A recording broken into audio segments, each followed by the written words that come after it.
Muy bien, amigos de Informativo Perú, compartimos esta defensa que ha tenido el Estado peruano en la Corte Interamericana de Derechos Humanos, donde se han enfrentado los abogados de IDL por la amnistía para militares y policías que lucharon contra el terrorismo. No se puede ahora invocar esas demoras autoinducidas para justificar un nuevo manto de impunidad, castigando a las víctimas y sus familiares, recortando su derecho al acceso a la justicia. Las y los familiares no fuimos tomados en cuenta para discutir esta ley. No nos preguntaron sobre el impacto de esta ley en nuestras vidas. Asimismo, pedimos a la Corte que realicen un llamado explícito a los tribunales nacionales peruanos para que inapliquen tanto la ley de prescripción como la ley de amnistía, ejerciendo control de convencionalidad. Me niego a aceptar que la representación del Estado aquí presente, que justifica la impunidad y pretende que entendamos que ese perdón a quienes traicionaron su función, a quienes asesinaron, desaparecieron y quemaron los cuerpos de sus víctimas para que no los encontremos, hablen a nombre del Estado peruano.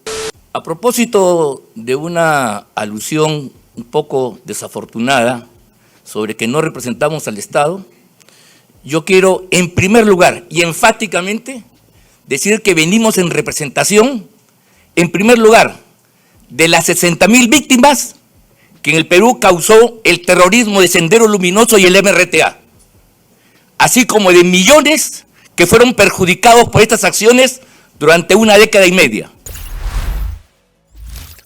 El 11 de junio de este año, el Pleno del Congreso aprobó en primera votación la llamada Ley de Amnistía, a la que se ha hecho referencia, con 61 votos a favor, incorporando en ese momento modificaciones sustantivas al proyecto de ley inicial, como la ampliación de la ley a quienes solo tenían 70 años y no los 80 que inicialmente se había previsto.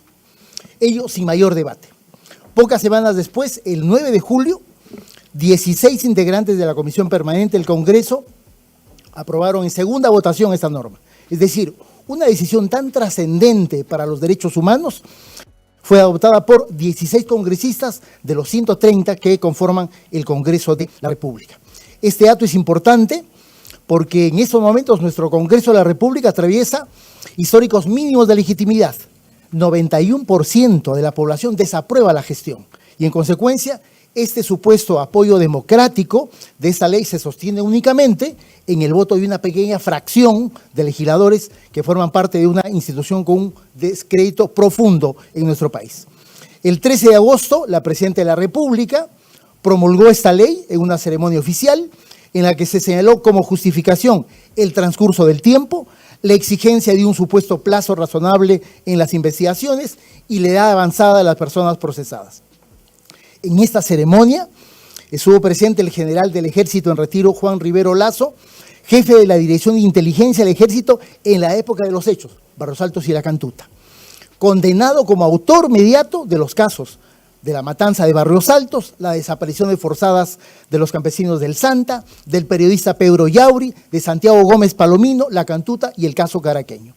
El primer artículo de la ley otorga una amnistía a integrantes de las Fuerzas Armadas, Policía Nacional, comités de autodefensa, denunciados, investigados o procesados por hechos cometidos durante la época de la violencia. El segundo artículo extiende ese beneficio a personas mayores de 70 años pertenecientes a dichas instituciones, incluso dice la norma cuando se trate de personas con sentencia y con calidad de cosa juzgada o en trámite de ejecución de sentencia. Por lo tanto, la ley es para todos. La exposición de motivos llega incluso a afirmar que el proyecto no contradice lo dispuesto por esta Corte en el caso Barrios Altos versus Perú del año 2001, amparándose en interpretaciones recientes del Tribunal Constitucional peruano que niegan la competencia de esta honorable Corte para supervisar el cumplimiento de sus propias sentencias. Sin embargo, esta honorable Corte, de manera reiterada, ha establecido con la más absoluta claridad la inadmisibilidad de amnistías, disposiciones de prescripción y cualquier otra medida destinada a excluir la responsabilidad penal por violaciones graves a los derechos humanos. Ese estándar responde a una verdad reconocida por la comunidad internacional. No puede haber impunidad para graves violaciones a los derechos humanos. Las justificaciones en el propio texto legal y las consideraciones como fundamentos, como el tiempo transcurrido, la alegada razonabilidad de los plazos procesales o la edad de los responsables no constituyen fundamentos válidos para eximir de responsabilidad a quienes han cometido ejecuciones extrajudiciales, desapariciones forzadas, actos de tortura e inclusive violaciones sexuales. Cabe recordar que el propio Estado peruano, el que durante años fue el que obstaculizó las investigaciones al remitir los casos a la justicia militar en los años 80, al ampararse en leyes de amnistía que posteriormente fueron declaradas incompatibles con la Convención Americana, al obstaculizar el acceso a la información en el curso de las investigaciones y no otorgar el suficiente presupuesto para la investigación y juzgamiento de las causas de derechos humanos. No se puede ahora invocar esas demoras autoinducidas para justificar un nuevo manto de impunidad, castigando a las víctimas y sus familiares, recortando su derecho al acceso a la justicia. Respecto al argumento de la edad de los condenados, esta honorable Corte ha establecido que, en casos de graves violaciones a los derechos humanos, debe tenerse presente la ponderación que debe incluir no solo la edad de la persona condenada, sino también factores como el cumplimiento de la pena, el esclarecimiento de la verdad, el pago de las reparaciones civiles, el reconocimiento de la gravedad de los delitos y los efectos sociales sobre las víctimas y sus familiares con una liberación anticipada. Esto no ha ocurrido en este caso. Buenas tardes, señores magistrados y magistradas. Soy Gisela Ortiz, familiar del caso La Cantuta. Me niego a aceptar que la representación del Estado aquí presente, que justifica la impunidad y pretende que entendamos que ese perdón a quienes traicionaron su función, a quienes asesinaron, desaparecieron y quemaron los cuerpos de sus víctimas para que no los encontremos, hablen a nombre del Estado peruano. Nosotros, las y los familiares, no fuimos tomados en cuenta para discutir esta ley. No nos preguntaron sobre el impacto de esta ley en nuestras vidas. Cuando la base del Estado son sus ciudadanos y ciudadanas. Aunque nos nieguen a las víctimas y sus familiares, somos parte del Estado peruano. Si van a justificar la injusticia, que lo hagan a nombre del gobierno, del Poder Ejecutivo o del Congreso, que no respetan derechos humanos y no tienen legitimidad. Me voy a permitir dirigirme a ustedes, no solo como familiar de La Cantuta, sino también a nombre de las y los familiares de otras organizaciones del Perú, ANFACEP, CONAVIP, FABIDEFO, ANFADET, familiares del caso Ajomarca, Cayara, El Santa, de los periodistas Melissa Alfaro, Jaime Ayala, Hugo Bustíos, Pedro Yauri, entre otros, a quienes esta ley de impunidad nos deja sin justicia. Lo hago porque somos parte de la misma familia. Nos une el dolor de la pérdida del ser querido, de las injusticias que vivimos, pero también la lucha permanente y la esperanza, porque la denuncia a este gobierno que quiere impunidad es de todos y todas, también de los familiares de las víctimas del año 2020, Ortiz, 2022. Tiene un minuto para concluir su 2023, porque esta amnistía puede ser un primer paso para futuras amnistías y dejar a nuestro país en total impunidad. Como hace décadas, seguimos denunciando lo que vivimos y también a los responsables y sus cómplices, porque no hay silencio posible que se nos imponga. Hoy denunciamos esta pretensión de normalizar la impunidad y oficializar la injusticia. Nuestros estados tienen la obligación de garantizar derechos, porque en democracia no se pueden violar derechos, sino más bien garantizar la vida de sus ciudadanos y ciudadanas. Traemos nuestras memorias y la voz de quienes siguen señalando a sus perpetradores desde las fosas clandestinas. Nuestra Pachamama devuelve a sus hijos para que se haga justicia. Ante la indiferencia, el terruqueo normalizado y las injusticias, mientras el Estado premia el crimen, nosotros, los familiares de las víctimas, seguiremos resistiendo contra toda forma de impunidad, porque el amor a nuestra patria es tan fuerte como el amor a nuestros seres queridos. Por la dignidad de nuestro país exigimos justicia. El día de hoy, el Estado del Perú, sí, el Estado del Perú comparece reconociendo la competencia de este honorable tribunal para ocuparnos de la solicitud de ampliación de medidas provisionales que solicitan los representantes de las víctimas de los casos Barrios Altos y La Cantuta en etapa de supervisión de cumplimiento de sentencias. La delegación del Estado peruano se encuentra compuesta por el doctor Jorge Luis Cáceres Arce y quien habla, César Pastor Briceño, en condición de agentes del Estado peruano, y por los doctores Ángel Delgado Silva y Manuel Peña Tavera, acreditados por el Congreso de la República en razón de la materia discutida, puesto que se cuestionó esta iniciativa legislativa aun cuando era iniciativa legislativa. Al respecto, existe un adagio ampliamente difundido que reza que en tiempos de guerra o cuando la patria peligra, Dios es aclamado y el soldado respetado, y en tiempos de paz, Dios es olvidado y el soldado despreciado. El Perú es un país democrático, de fe y grato, en el cual se vive un Estado constitucional de derecho y es respetuoso de sus compromisos internacionales. El Perú también debe demostrar gratitud con los héroes de la pacificación nacional. No es ningún secreto y ha sido ampliamente conocido que el Perú a finales del siglo XX, en los años 90, triunfó en la guerra contra las fuerzas terroristas luego de 20 años de lucha. Esta guerra contra los insanos terroristas dejó atrás miles de muertos.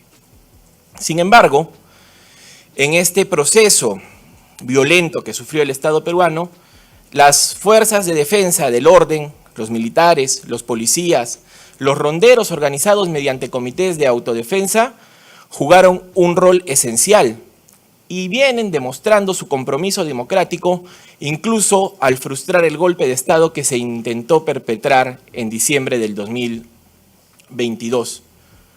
Es por eso, honorables magistrados, que no podemos admitir la narrativa y el pensamiento único que se pretende imponer y que supone el escrutinio eterno de los miembros de las Fuerzas Armadas, de los policías, de los miembros de los comités de autodefensa, que son miembros de comités de autodefensa porque el Estado, al verse sobrepasado en las zonas más rurales, tuvieron que organizarse para defenderse de las hordas terroristas que asediaban los pueblos, las pequeñas comunidades en las cuales ellos vivían.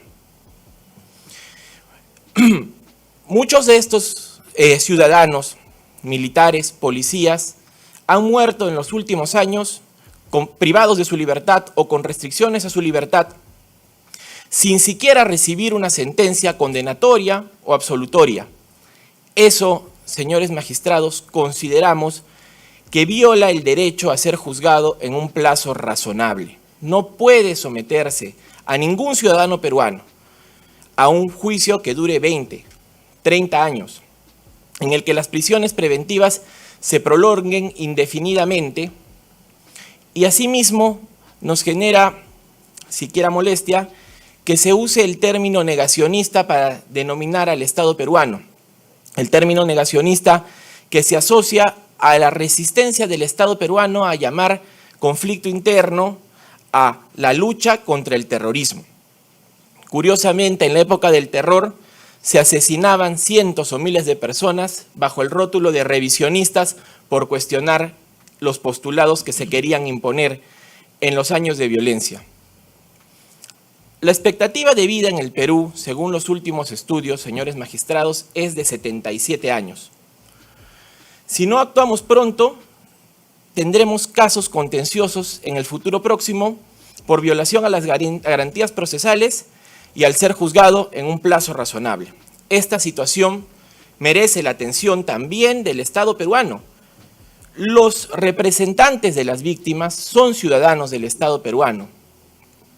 También lo son los policías, los militares, los ronderos, miembros de los comités de autodefensa. Sin embargo, hay una situación que sí vamos a, hacer notar a lo largo de nuestro alegato, y es que las autoridades peruanas tienen el deber, la obligación y la atribución reconocida en el artículo 138 del texto constitucional de verificar el cumplimiento de los estándares nacionales del control de constitucionalidad e internacionales de la convencionalidad de las leyes peruanas y de los actos emitidos por las autoridades peruanas. Así lo ordenó esta honorable Corte en el año 2018 al ordenar que el indulto concedido al expresidente Fujimori sea revisado en jurisdicción interna, lo cual es una decisión compatible con los compromisos asumidos por el Perú ante esta honorable Corte. hay una situación adicional que nos permitimos traer a colación. La justicia peruana ha determinado que los sucesos de La Cantuta y Barrios Altos son sin lugar a duda hechos delictivos. Se ha condenado a 25 personas por esos delitos comunes como homicidio, lesiones y secuestro. Estos hechos repudiables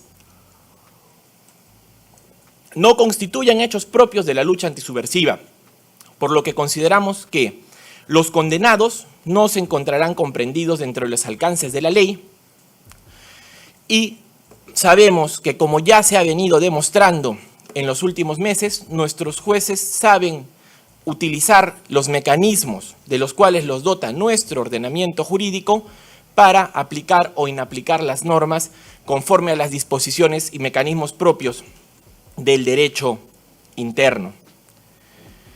Sobre ello van a ahondar los representantes a quienes voy a ceder la palabra.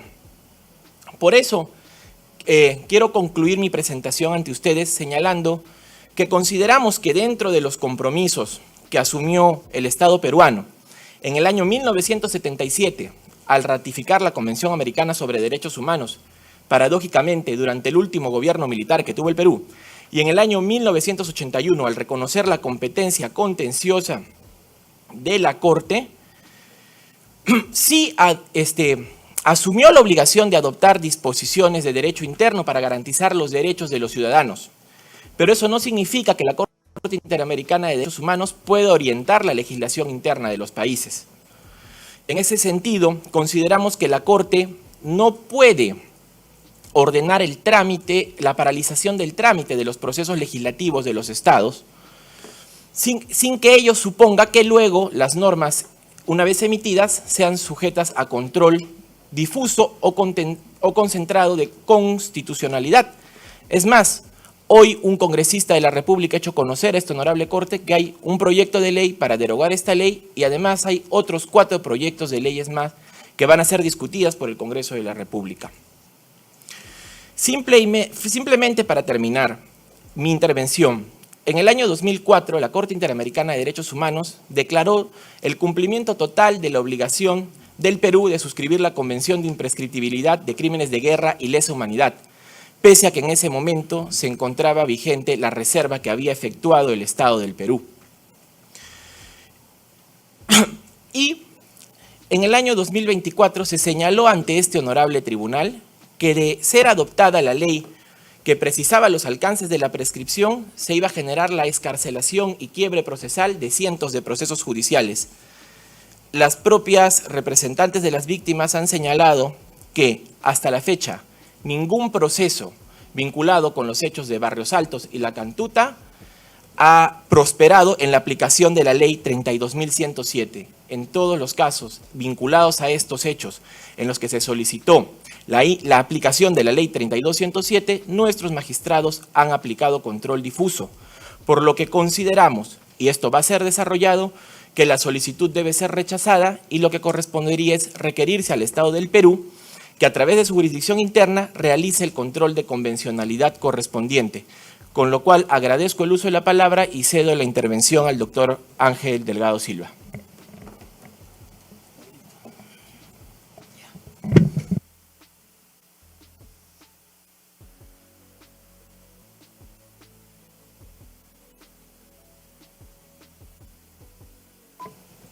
Señores magistrados de esta honorable Corte, a propósito de una alusión un poco desafortunada sobre que no representamos al Estado, yo quiero en primer lugar y enfáticamente decir que venimos en representación, en primer lugar, de las 60.000 víctimas que en el Perú causó el terrorismo de Sendero Luminoso y el MRTA, así como de millones que fueron perjudicados por estas acciones durante una década y media.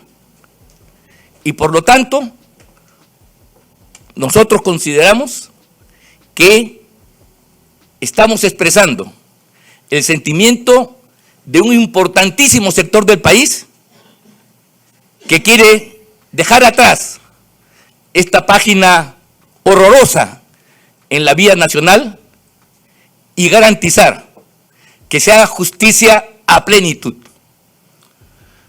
A mí me encantaría particularmente discutir todos y cada uno de los aspectos que hemos escuchado esta tarde, esta noche.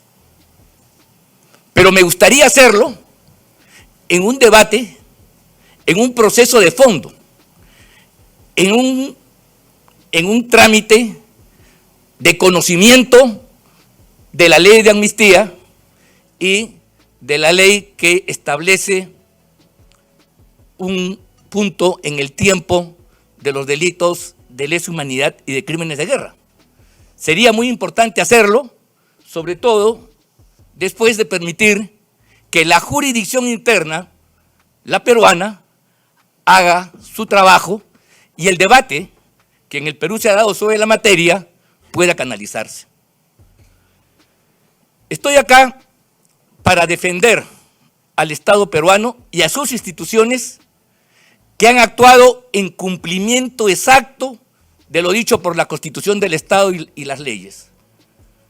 Defender a los congresistas que tuvieron la iniciativa de presentar la ley, a quienes la analizaron en la Comisión de Constitución, a quienes debatieron en el Pleno y la aprobaron, y a quienes finalmente la ratificaron en una comisión permanente, que no es verdad que sean 4 gatos, como aquí se ha señalado, sino son expresión de los procedimientos constitucionales establecidos, los cuales se han cumplido con toda fidelidad.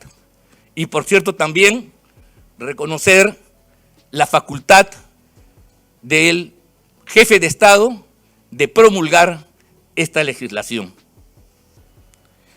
Lo que estamos aquí poniendo en cuestión, y con todo respeto, y siguiendo la pauta de lo ya establecido por el Tribunal Constitucional, es la competencia de esta Corte en un procedimiento, el de suspensión, el de supervisión de la ejecución de sentencias, que no está establecido en la Convención.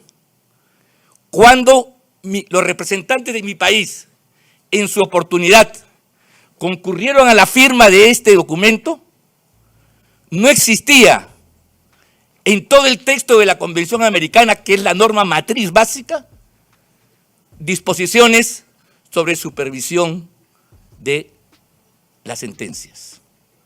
Y más aún, esto que es una creación de reglamento, y los reglamentos, como sabemos, están por debajo de las leyes, y en este caso de la ley americana, que es la Convención de Derechos Humanos, en su artículo 69, cuando describe, no establece en ninguno de sus partes que existan medidas de urgencia o medidas provisionales. Claro, entre abogados podemos discutir y hacer interpretaciones, reconducirlo a la propia Convención, porque cuando se habla de medidas provisionales en la Convención se refiere a casos de fondo que la Corte tiene conocimiento, no a este tipo de medidas provisionales que a juicio nuestro no pueden darse en ejecución de sentencias. Y peor aún, eso de provisionales es el nombre porque se vuelven definitivas. Ese es el tema. Pero yo quisiera, en aras a seguir profundizando este tema y con todo el respeto, abocarme a un tercer aspecto, porque los dos primeros, el tema de la Convención y el reglamento, es un asunto de abogados, y yo sé que por lo menos las personas que nos están escuchando fuera de esta sala pueden tener algún grado de confusión. Yo quisiera ver y decir lo siguiente. ¿Cuál es la convocatoria que se ha hecho al Estado peruano a propósito de las leyes de lesa humanidad y ahora la ley de amnistía? Caso La Cantuta, caso Barrios Altos versus el Estado peruano. La gente se queda, ¿caso? el Estado peruano ha hecho algún tipo de reproche, de reclamo, de desconocimiento a la sentencia sobre el caso de la Cantuta o sobre Barrios Altos?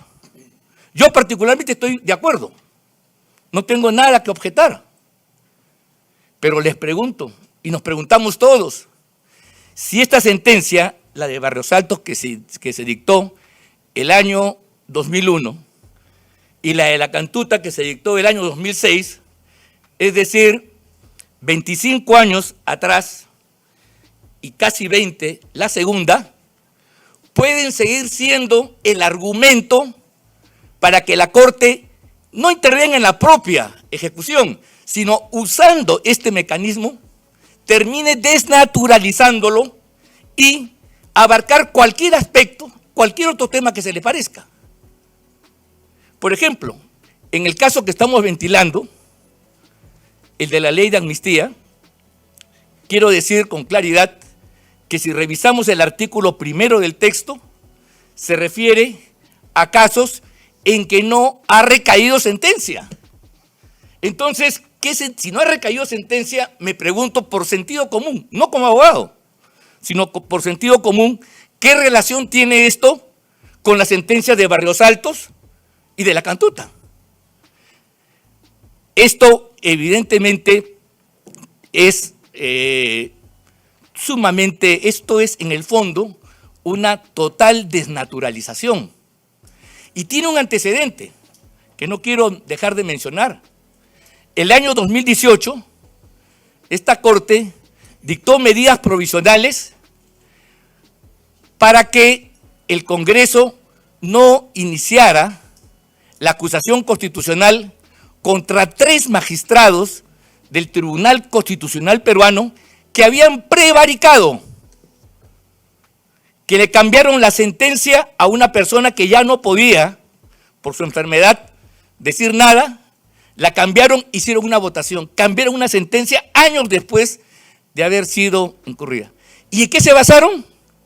En un caso que se había expedido el año 2000, el caso Durant y Ugarte, que en el caso peruano se conoce como el caso del Frontón, para ser más exactos. O sea, se estableció ese hecho para salvar a 3 magistrados del TC de un delito de prevaricato. Y en aquella oportunidad, señores magistrados, hubo 2 colegas, el doctor Eduardo Bio Grossi y Humberto Sierra Porta, los cuales discreparon, diciendo que no había vinculación entre uno y el otro. Entonces, se trata de esto. En este tipo de casos, este tipo de actitud está dejando sin posibilidad que se discutan los temas de fondo. Y esto, a nuestro juicio, es altamente preocupante, porque en el fondo constituye una suerte de prejuzgamiento. ¿Qué va a pasar cuando, por ejemplo, las leyes que estamos aquí discutiendo terminen sus procesos de jurisdicción interna y finalmente tengan que venir aquí a esta Corte? Ya se habría adelantado opinión, y eso evidentemente creo que no puede ser. Los jueces no pueden prejuzgar, y prejuzgar es adelantar opinión, y esa no es una práctica democrática y es violatoria del debido proceso. Quiero terminar haciendo el pedido de que solicitamos a esta Suprema Corte, este tribunal, no adopte la ampliación de las medidas provisionales, que cumpla con dejar que actúe la jurisdicción interna, como dice la Convención y todos los textos internacionales, y que se reserve para el debate de fondo, que lo tendremos una vez que la vía interna se haya agotado. Muchas gracias. Distinguidas damas y caballeros del Supremo Tribunal de América, colegas y amigos y vecinos presentes en esta noble sala. Creo que y bajo ninguna condición y razón la justicia no debe ser instrumento de ideologías. La justicia no puede ser secuestrada por posturas ideológicas. Tiene que estar sometida a principios de la razonabilidad, de la proporcionalidad, de la equidad y basada fundamentalmente en la legalidad y con una perspectiva de legitimidad. El principio democrático de inclusión política y social nos conduce que a ningún ciudadano vecino de un país o de un estado, o de una nación y un estado, lo podamos dejar desprotegido, desatender sus derechos y libertades y no garantizar que conviva dentro de un escenario del Estado constitucional. El doctor Delgado Silva ha manifestado que aquí hay que defender a las víctimas del terrorismo y del emergentismo y a sus familiares. Un primo hermano mío, el capitán del ejército Jaime Huistanley Cáceres, fue asesinado por el terrorismo en Ayacucho. Punto aparte. Distinguidos miembros de la Corte, ya tenemos que cerrar heridas, acercar distancias subjetivas y someternos a la justicia social y, por supuesto, defender inquebrantablemente el Estado constitucional que nos permite y nos tolera vivir en paz y en tranquilidad. Y eso conduce a la gobernabilidad. Aplaudimos la decisión de las Fuerzas Armadas y Policía Nacional del Perú, adoptadas el 7 de diciembre del 2022, cuando el hoy recluido expresidente de la República, Pedro Castillo, irrumpió contra el Estado constitucional, pretendió disolver el Congreso, el Tribunal Constitucional y otros organismos autónomos. Y esta Corte, esta honorable Corte, emitió un pronunciamiento de respaldo al constitucionalismo histórico. El principio de subsidiariedad, ya aludido por mis colegas Pastor y Delgado Silva, nos conduce a que hay que respetar los mandatos constitucionales, que es expresión de motivaciones constitucionales, de sentimiento constitucional, muy bien desarrollado por el maestro hispano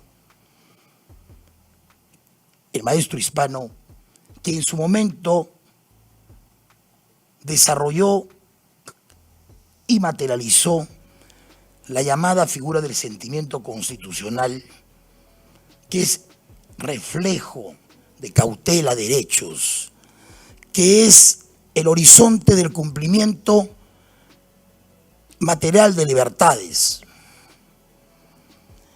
que es respetar la separación de poderes, que es aceptar las sentencias de esta Corte y de los juzgados ordinarios y juzgados administrativos en el país. Esa es separación de derechos. Aquí nadie va a venir a pretender desconocer la sentencia de Barros y la Cantuta. Aplaudimos esa decisión del Poder Judicial y están bien sentenciados. Comenzamos por su líder, el mayor Santiago Martín Rivas. Están muy bien sentenciados. No hemos venido a decir que esa sentencia quede sin efecto. El señor Santiago Martín Rivas le quedan 5 años de carcelería. 5 años de carcelería. Que los cumpla, pues, privado de su libertad. Y dirán, ¿se puede acoger a esta ley de amnistía? Por favor, aclaremos las cosas. La subsidiariedad exige que primero hay que agotar las instancias internas. En 47 casos desde que se ha dictado la ley de prescripción de delitos de lesa humanidad de agosto del año vencido, en 47 casos, jueces ordinarios del Perú, independientes y autónomos, han desatendido, no han admitido a trámite el requerimiento de pretender beneficiarse de esta prescripción de los delitos de lesa humanidad. 47 casos entre agosto del año anterior y marzo de este año. Eso es control difuso. Han señalado que se pretende dejar sin efecto el control difuso. Hay que conocer las normas y los procedimientos constitucionales. Y los procedimientos constitucionales nos conducen a que hay que hacer una reforma constitucional. Ayer el juez el juez Carguancho, Concepción Carguancho, ha aplicado control difuso frente a la ley de prescripción. Ayer, señores, ayer, 20 de agosto de 2025, y han inaplicado esta ley de prescripción y ha hecho respetar la convención. Ya rechazó el caso de un ex militar o un militar en retiro, Castro. El tribunal, le permito el minuto final que ha concedido a la otra parte, porque eso es proporcionalidad, señora presidenta. Cómo no, Gracias. tiene un minuto para Muy concluir. amable. El principio de proporcionalidad nos conlleva establecer que la justicia no puede alejarse de la razón y la legitimidad no puede estar secuestrada por la legalidad. Ustedes tienen una profunda, severa y certera formación jurídica. En las aulas universitarias nos han formado para defender el principio de verdad material, que es lo actuante, que es lo viviente, lo desarrollado por el maestro argentino Néstor Pedro Sagüez. Que las constituciones son vivientes, que son actuantes. Las convenciones también son vivientes y son actuantes. Los tratados también. Han señalado también en su momento que el Tribunal Constitucional peruano no goza de prestigio. Bueno, no goza de prestigio para los golpistas o para el señor